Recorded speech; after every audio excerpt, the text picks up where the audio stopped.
Hello everybody, my name is Vincero, and I made a mistake last time. This is actually Radical Dreamers Part 12. Wow. Now, in this, we're back at the pretty statue with all the lipstick and all the fun stuff on it. So, I'm going to pretty much bet that little magical medallion thing we got off the goblins. We're going to shove it down his exploded mouth with covered in lipstick, all that fun jazz. We're going to do that and see how everything goes. Just in case. Save state too while we're here, because like I said, I'm playing right on through. Save state. Maybe there's something we didn't try before, Kid says, taking out her personal effects and holding them out. Me again? Kid smiles at me innocently. Amidst my hesitation, I reach out for one of her accessories. Alright. There it is. The hand-shaped plate. I take the hand-shaped plate. Its strange, contorted symbols give me a headache just by looking at them. Nervously, I reach in and place it onto the tongue. It's a perfect fit. Sliding it into place, I quickly remove my hand and back away a few steps. The huge white eyes start moving around slowly, and a slight vibration can be felt from behind the wall. Something's happening. Something big. I just wish I knew whether it's good or bad. It's a good question, Serge. It's a good question. An odd sound escapes from the mouth of truth as its eyes continues to roll. I want to make a run for it. However, I look over and see the ever fearless expression in Kid's eyes and stay my ground. Suddenly the marble sculpture stops moving. I stare at it, wondering what's going on. Then its tongue starts to roll around inside its mouth while its eyes tilt further and further upward until its pupils disappear underneath its eyelids. We hear the plate sliding down its throat, vanishing into the deep, dark depths of the mansion. What's happening? Apparently, nope, this is gonna be magical. I know it's gonna be magical. Apparently, a pious being such as this may roll its eyes from time to time. The simple fact that Magil tried to make a joke just there makes me stop and forget where I am for a second. I knew it was Magil. Knew it. All that's gonna happen is you're gonna lose another one of my things. I could have got a lot of cash for that, Kid says regrettably. Suddenly, over by the atrium, we start to hear some sort of a latch being opened, and then, moments later, the sound of water draining echoes throughout the corridor. Oh. Taking a few steps toward the atrium, I see the red water has formed into a whirlpool and is flowing down into the pond. The piranhas are being washed away. What's the matter, little fishies? Not enough water? Aw, playtime's over, you nasty little buggers. I don't even know where that one was. I think my vocal lumps in my throat are getting tired. Come on, I'm dying to see what's past that fountain. Actually, I'm kind of curious too after getting on the lake. See, that's where I probably got hurt a bunch, because I'm like, we're going to do this. I'm like, nubble, ow. Do it again. Nubble, ow. That's probably where I got a lot of my damage. Having crossed to the atrium, eventually we come to a split in the path. We can either go left or right from here. We're going to the previous idea, but let's keep on going left until we can't anymore. After a bit of walking, we come to an old-looking door with a brass handle. Damn it, another locked door. Ow. That's about how I feel right now, too. I don't get it. There's no smell of gold or nothing.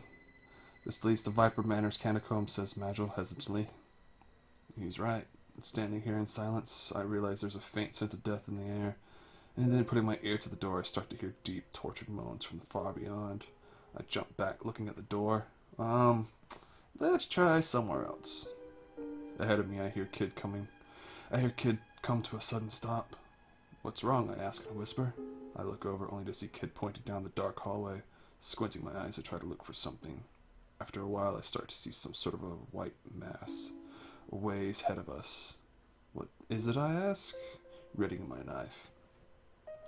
And then, as if reacting to my voice, it starts to quickly scurry toward us, growing taller and taller as it approaches. God damn it. Oh, hell, it's a skeleton. We're gonna save state because, you know, my ass is one hit away from dying all the time now. Quick, what will we do? Let's examine it. Look at that, it's bony. Noticing me staring at the mangled skeleton stares down at me, its blazing red eyes striking fear into my heart. Even without a face, it harbors an unquestionable evil aura. Staring into its two deep eye sockets, feeling of dread starts to creep its way into me. Then suddenly the skeleton starts to rush me, and I'm probably dead.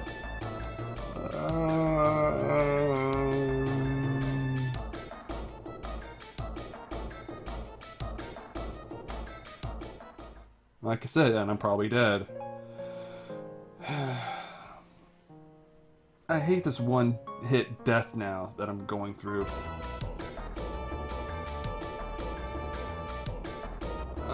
You know what? At this point, let's try to fall back. I take 2 or 3 meager steps back, hoping there aren't any walls behind me. Seeing an opportunity, the skeleton deftly raises its sword overhead. The tip of its sword graces my cheek as it brings to a rusty blade down, sending me back even further. Don't be dead. Oh, god damn it. And I'm dead again.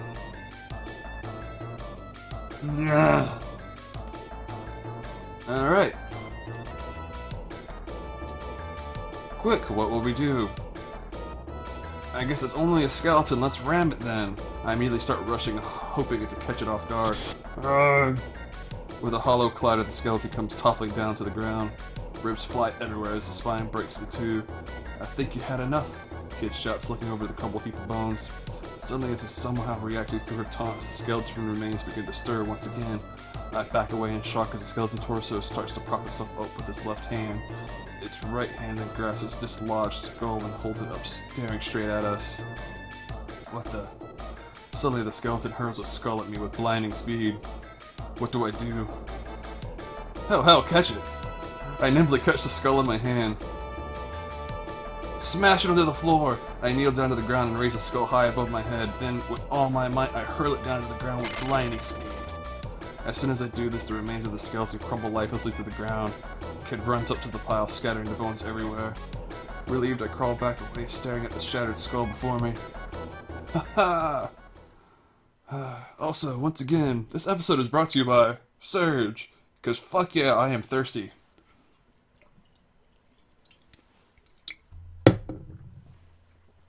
Now you had enough, Kid says. Ouch, my body is screaming at me from all the cuts and bruises, and I'm a mess upstairs too.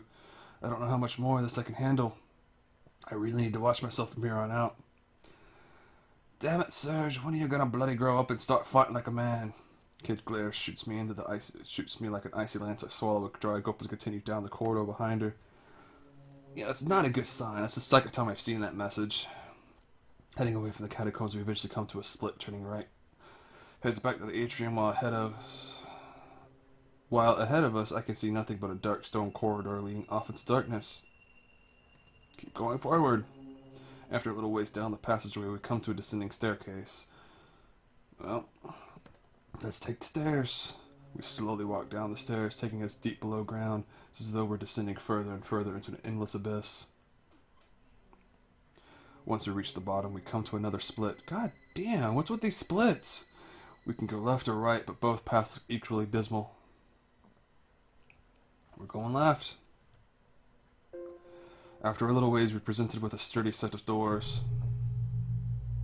A wooden plaque has been hung above the door frame. Only one word is written on it. Armory. Armory, eh? The key to the catacombs has got to be in here. Kid places her ear on the door. Not a peep. Fuck it, we're going in.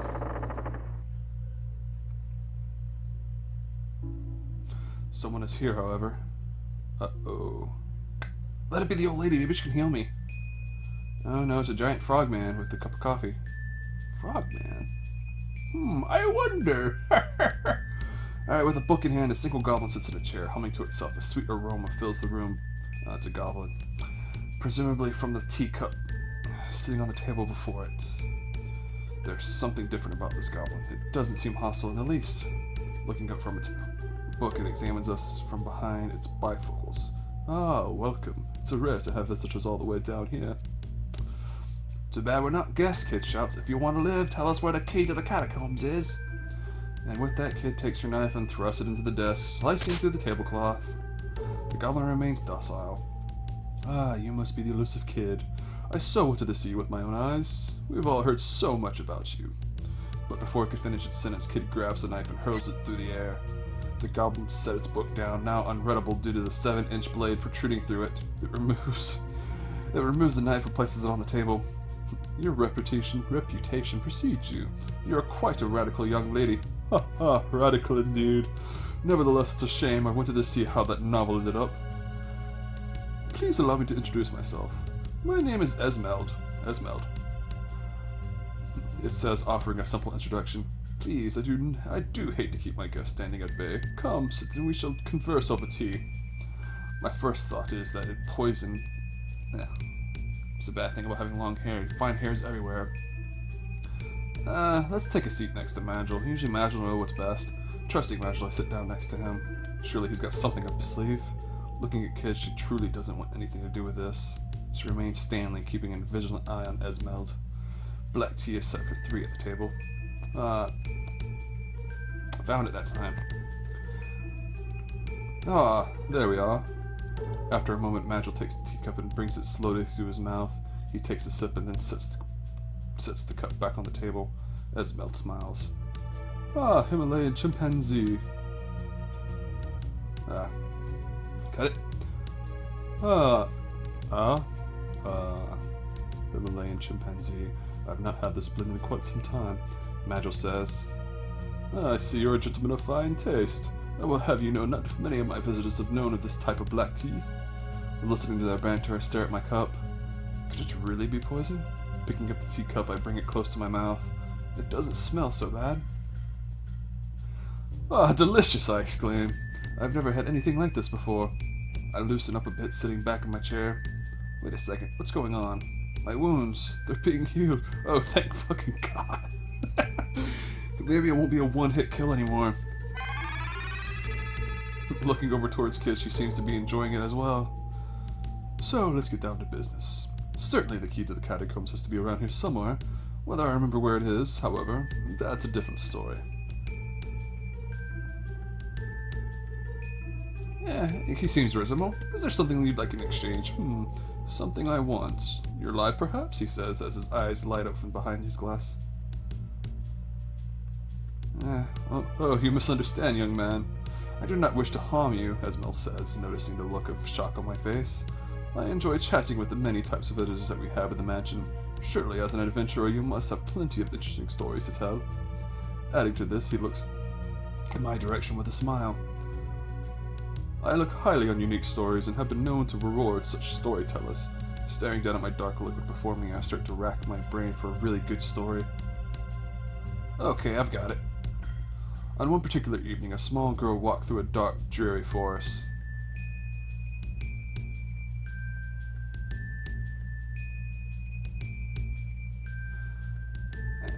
I'm gonna go with the girl searched anywhere and everywhere for the golden sunflower, the only cure for her mother's illness. And so...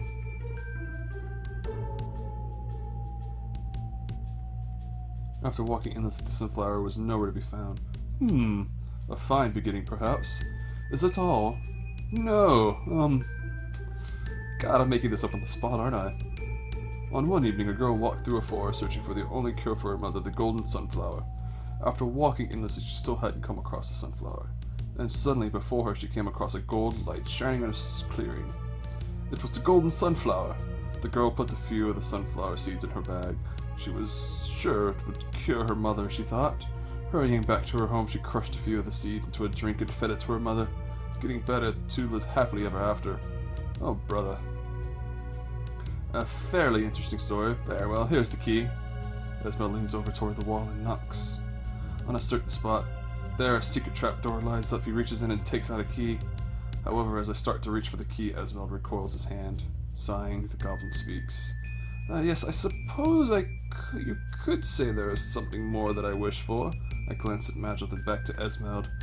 Long ago, when I was young, foolish lad, I was involved with General Viper's daughter, Miss Riddel.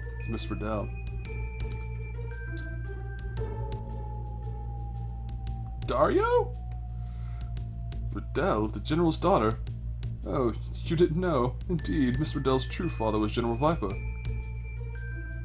Anyhow, for the sake of harnessing the power of the frozen flame, Lord Lynx abducted Miss Riddel, taking her as her own daughter. Within that strange rock lies a strong mental connection to this particular mistress, and so I have resided here all these years, silently waiting for the right time to exact revenge on Lord Leeks for taking my dear Mistress Riddel from me. If you have come here in order to find Lord Leeks, promise me that you will not mention any of this. You've come here to slay him, have you not? Esmeld asked calmly, holding the key in his hand. For the time being, I suppose. Unfazed by the question, I answer truthfully. Well, this is sure a strange turn of events, hearing these things from a goblin who's supposed to be defending Viper Manor. All of a sudden, Kent interrupts. Hell with the time being, yeah, that's our plan, all right. I see. Well, I certainly don't wish to detain you any longer. I would help you more, but I prefer not to openly side myself with either party, he says. Handing us the key. Well, there's still something you got that I want. Esmeld looks up curious. How about some more of that great tea of yours?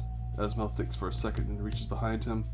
Very well, one bag, he says, reluctantly parting with the tea bag. Okay, leave it to us. Putting the tea bag down her bosom, Kid says to Esmeld, You don't have to worry about a thing, I never lie about my promises. Esmeld nods, smiling. Let's head out, the frozen flame's bound to be around here somewhere, Kid says, heading to the door. In high spirits, Magil pays his respects and we're off. Oh shoot, we're running out of time. Actually, we're over time at this point, so at this point, I need to get better editing episodes, but thank you for watching, everybody. This was Radical Dreamers Part 12. You're on to Part 13. Welcome me, Come back and watch. Come back and watch Part 13 of... Really gotta get better at this. Yep. Everybody come back and watch Part 13 of Radical Dreamers. Alright, we're just gonna stop the torture of myself. I'm gonna say stop recording. Stop recording. Still not voice activated.